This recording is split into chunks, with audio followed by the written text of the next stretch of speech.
So the disciples asked Jesus this question that I think is something we all ask from time to time. Lord, will only a few people be saved?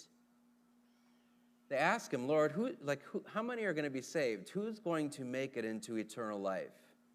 And Jesus, being Jesus, doesn't answer their question. Instead, he gives them another question or another example. But he says to them, strive to enter through the narrow gates. So, Lord, will few people be saved or will many? And Jesus says, strive to enter through the narrow gates. And so what he's saying is that the way to eternal life and the way to heaven is narrow. A lot of times we hear in our world or even in church sometimes, all roads lead to heaven, or everybody's going to be in heaven. We'll all be there one day. But the road is narrow. And so Jesus actually tells us the opposite. So I was trying to think of a way to illustrate this, and I thought of my niece's balance beam. So Sherry and Jeremy, if you can bring, this is my sister and her husband. This is Grace's balance beam, which was made by my father. And I just wanted to kind of get a show of hands. How many of you do not think, if I asked you to, could walk up the balance beam right now? How many could not walk up the balance beam? Oh, this is the people I have here. So the road is narrow. We hear that in the second reading, too. That he says to them, strengthen your drooping hands and your weak knees, make straight your paths, because the road is narrow. And so what I'd like to do is just use this balance beam as an illustration. And I wanted to see if anybody could walk up this balance beam. Raise your hand if you can walk up the balance beam. Oh, we got some volunteers over there. Any of the kids want to do it? You're going to let somebody else outshow you? Oh, one of you? Okay, both of you can come. Why don't you come? You'll be my volunteers. All right. I like your shirts. So I want you to come right here first. What are your names? Declan? What is it? Hillian? Okay. All right, who wants to go first? All right, Declan, you're going to go first. All right, so the road that leads to eternal life is narrow.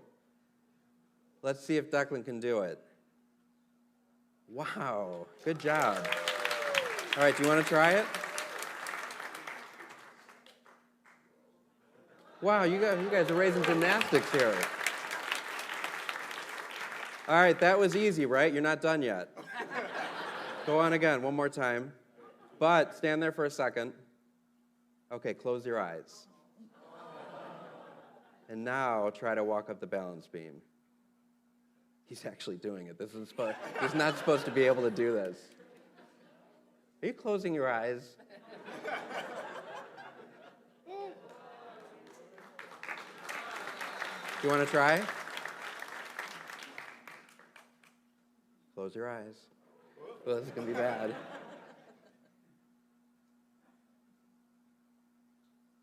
Okay, we're here just in case. See if you could do it.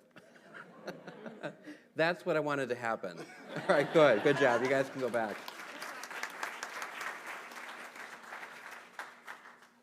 So if you think about it, the road to heaven is narrow. Now, St. Paul tells us in the second reading from Hebrews that we must discipline ourselves. We must be disciplined in order to enter into eternal life. Now, I bet every one of us, every one of you, if you disciplined yourself enough, if you practiced enough, you probably could do this balance beam all the way to eternal life. But Jesus says it is narrow. So if a road is narrow, that means it is not something that is very easy. We could easily fall off the path. And so I want you just to think about your life right now, your spiritual life, your moral life. Are you walking that narrow road? Like, are you following Jesus so closely that every step that you take is leading you into eternal life? Sometimes that we think that, yeah, we can kind of wander around and we know the Good Shepherd will bring us back.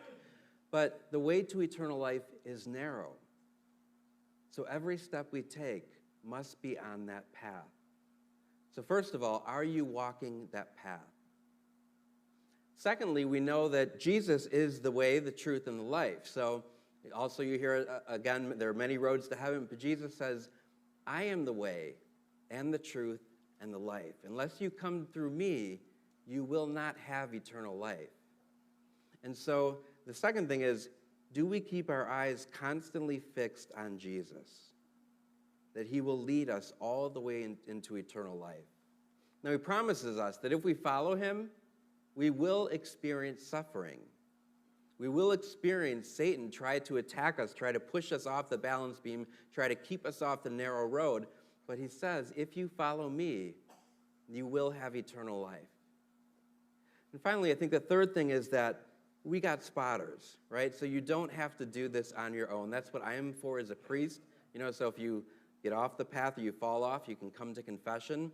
But you also have this community of believers that are walking with you and helping you to stay on that narrow path.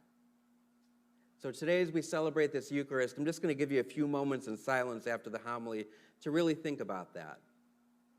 Am I on the right path? Am I walking the narrow path? Is there anything stupid or sinful I may be doing in my life that could take me off that path? Because we realize that if we do fall, all it takes is one misstep for Satan to get us. Are my eyes fixed on Jesus? And who are the people that are my community of believers, the support that will lead me on this path to everlasting life? For the path that leads to heaven is indeed narrow.